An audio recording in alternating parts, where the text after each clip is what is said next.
पुण्यातल्या टोळी युद्धात गँगवॉरमध्ये आता एक नवीन अँगल जोडला गेलाय। रील स्टारचा गँगवॉर 15 ऑगस्टच्या पहाटे स्वातंत्र्य दिनी पुणे साखर झोपेत असताना डेक्कन जिमखान्यासारख्या उच्चभ्रू परिसरात असलेल्या कॅफे फ्लाइंग जिप्सीमध्ये एका रील स्टारवर रक्तरंजित हल्ला झाला। सोशल मीडियावरच्या काही सेकंदांच्या लाईक्स, कमेंट्स आणि फॉलोअर्सच्या किरकोळ वादातून एका 19 वर्षांच्या तरुणावर कोयत्याने आणि लोखंडी खुर्च्यांनी थेट जीवघेणा हल्ला करण्यात आला। हा हल्ला करणारी दुसरी तिसरी कोणी नसून तर इंस्टाग्रामवर तब्बल 1.6 मिलियन म्हणजेच 16 लाख फॉलोअर्स असलेली रील क्वीन माधवी कुंभार आहे। रीलच्या आभासी दुनियेत जगणाऱ्या या सोशल मीडिया स्टारचा काळा गुन्हेगारी चेहरा यातून समोर आलाय। त्याचवेळी झिरो टॉलरन्सचा दावा करणाऱ्या पुणे पोलिसांचं भिंगही फुटलंय। त्यामुळे आजच्या व्हिडिओत पुण्यातल्या रील स्टार्सच्या गँगवॉरची संपूर्ण A to Z कहाणी, पोलिसांचं फुटलेलं भिंग आणि तपासातले महत्त्वाचे धागेदोरे असा सगळा क्राईम सीन उलगडणार आहोत। त्यामुळे हा व्हिडिओ शेवटपर्यंत नक्की बघा। नमस्कार, मी श्रद्धा आणि तुम्ही पाहताय TOD मराठी म्हणजेच टाइम्स ऑफ डेमोक्रेसी। सुरुवातीलाच आपण रील स्टारच्या या रक्तरंजित गँगवॉरचं कारण समजून घेऊ। तर या रक्तरंजित वादाचं मूळ पुण्यात नसून साताऱ्यातल्या निसर्गरम्य कास पठारावर आहे। महाराष्ट्र टाइम्सच्या बातमीनुसार काही महिन्यांपूर्वी साताऱ्याच्या कास पठारावर महागड्या गाड्यांमधून स्टंट करत असताना हा वाद सुरू झाला। तिथे जखमी झालेला तरुण अथर्व जगताप आणि मुख्य आरोपी रील स्टार माधवी कुंभार या दोन गटांमध्ये वाहनांना कट मारल्यावरतून आणि स्टंट बाजीवरून प्रचंड वाद आणि शिवीगाळ झाली होती। अथर्व हा काही साधा तरुण नाही, तोही इन्स्टावरती 2.5 लाख फॉलोअर्स असलेला रील स्टार आहे। तो त्याच्या वडिलांच्या फॉर्च्युनर आणि थार गाड्यांमधून चिखलात धोकादायक स्टंट्स करायचा। तर इन्स्टावरती 1 मिलियनहून अधिक फॉलोअर्स असलेली माधुरी कुंभार बुलेट आणि यमाहा RX 100 वर हेल्मेट विना धोकादायक स्टंट करण्यासाठी प्रसिद्ध आहे। कास पठारावरील त्या किरकोळ वादात दोघांमध्ये जोरदार वादावादी झाली आणि हा वाद सोशल मीडियावरती अधिकच पेटला। दैनिक प्रभातच्या बातमीनुसार कास पठारावरचा वाद तिथेच संपला नाही, तर तो इंस्टाग्रामवर रील्सच्या माध्यमातून धुमसत राहिला। एकमेकांवर कुरघोडी करण्यासाठी, स्वतःचं वर्चस्व सिद्ध करण्यासाठी हे दोन्ही गट सोशल मीडियावरती सतत चिथावणीखोर व्हिडिओ, कमेंट्स आणि टोमणे मारत होते। पुण्याचे झोन 1 चे पोलीस उपायुक्त ऋषिकेश रावले यांनी दिलेल्या माहितीनुसार हे रील स्टार एका वेगळ्याच आभासी विश्वात जगत होते। तिथे त्यांच्या सोशल मीडियावरील वर्चस्वाची स्पर्धा सुरू होती। इथं आपण थोड्या वेगळ्या अँगल बद्दलही बोलू। या प्रकाराच्या गुन्हेगारीला परफॉर्मन्स क्राईम म्हणजेच प्रसिद्धीसाठी केलेला गुन्हेगारीचा स्टंट म्हटलं जातं। यामध्ये तरुण केवळ लाईक्स, व्ह्यूज आणि ऑनलाईन वर्चस्व मिळवण्यासाठी गुन्हेगारी प्रवृत्तीकडे आकर्षित होतात।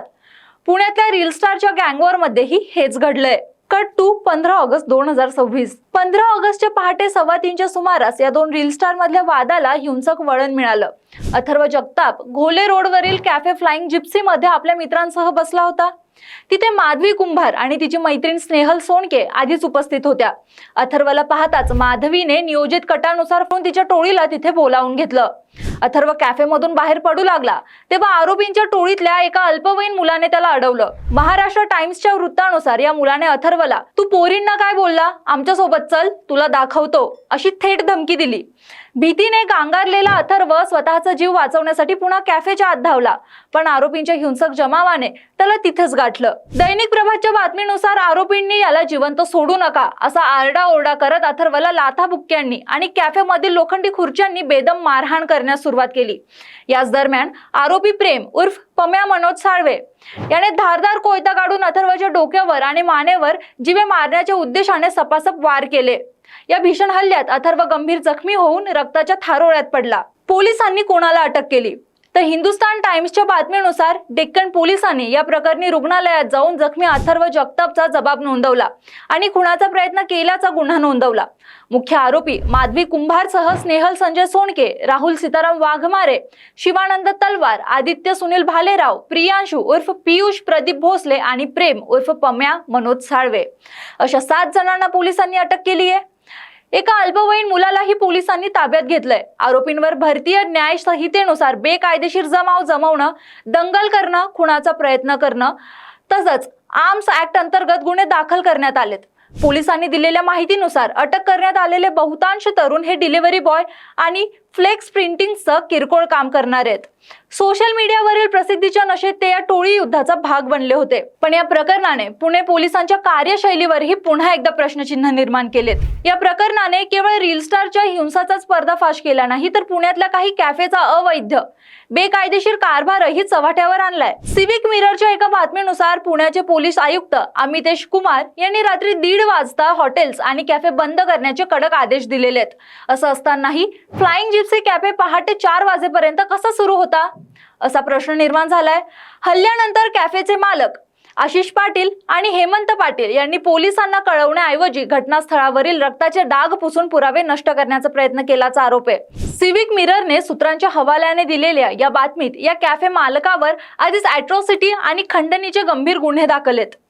दैनिक प्रभातच्या बातमीनुसार पुणे पोलिसांनी या कॅफेबाबत पुणे महापालिकेला पत्र लिहून कारवाई होईपर्यंत कॅफे पूर्णपणे बंद ठेवण्याचे आदेश दिलेत. यापूर्वी याच कॅफेवर कारवाई करताना एका पोलीस अधिकाऱ्यावर निलंबनाची कारवाई झाली होती. त्यामुळे हा कॅफे आधीपासूनच वादाच्या भोवऱ्यात होता. या प्रकरणात अटक झालेली मुख्य आरोपी माधवी कुंभार ही आधीपासूनच पोलिसांच्या रडारवर होती. एबीपी न्यूजच्या बातमीनुसार माधवीने वर्षभरापूर्वी चालत्या बुलेटवर उभं राहून स्टंट केला होता. तेव्हा पुणे पोलिसांनी तिला ठाण्यात बोलावून कडक समज दिली होती. तरीही तिने पोलिसांच्या इशाऱ्याकडे दुर्लक्ष केलं आणि धोकादायक स्टंट सुरूच ठेवले. आता पुन्हा एकदा पुणे पोलिसांनी अशा पद्धतीने इमारतींच्या उंचावरील टेरेसवर लटकावून किंवा कोणत्याही सुरक्षेविना जीवघेणे स्टंट्स करून व्हायरल रील बनवणाऱ्यांविरुद्ध पुणे पोलीस गंभीर गुन्हे दाखल करतायत. तसं पुण्यात रील स्टार ते गुन्हेगार हा प्रवास काही नवीन नाही. काही दिवसांपूर्वीच रील स्टार प्रतीक शिंदे प्रकरणातही हेच घडलं होतं. सकाळच्या बातमीनुसार पुणे पोलिसांनी सोशल मीडियावर टोळीचं उदात्तीकरण करणाऱ्या, गुन्हेगारी पार्श्वभूमीची गाणी वापरून दहशत निर्माण करणाऱ्या आणि वर्चस्व दाखवू पाहणाऱ्या रील स्टारवरती कडक कारवाई सुरू केली आहे. थोडक्यात काय तर हा संपूर्ण प्रकार म्हणजे केवळ 2 रील स्टार्स मधला वाद नाही, तर सोशल मीडिया आता निवळ मनोरंजनाचं, टाइमपासचं साधन राहिलेलं नाही, तर ते गुन्हेगारी प्रवृत्तीला खतपाणी घालणारं आणि हिंसाचाराचं उघड समर्थन करणारा प्लॅटफॉर्म बनलाय. रील बनवून प्रसिद्धी मिळवण्याच्या हव्यासापोटी आजची तरुण पिढी कोणत्या थराला जाते हे या घटनेतून स्पष्ट होतं. पोलिसांच्या या रील स्टार्सच्या बेड्या आता तुरुंगात ठोकल्या गेल्यात. पण यातून पोलिसांसमोर आता रील स्टार्सच्या गँगवॉरचंही आव्हान निर्माण झालंय. पण तुम्हाला काय वाटतं, माधवी कुंभार इतकी फेमस का झाली? अशा रील स्टारला प्रोत्साहन देऊन आपणही चूक करत नाही का? पुणे पोलीस कार्यक्षम असतील तर मग हाय प्रोफाईल भागातलं हॉटेल पहाटेपर्यंत सुरू असण्याचं खरं कारण काय? कमेंट करून तुमची मतं नक्की सांगा. हे विश्लेषण, माहिती तुम्हाला आवडली असेल तर व्हिडिओला लाईक करा, व्हिडिओ मित्रमंडळींना शेअर करा आणि अशाच विश्लेषणासाठी TOD मराठी चॅनलला YouTube वरती सबस्क्राईब करायला विसरू नका.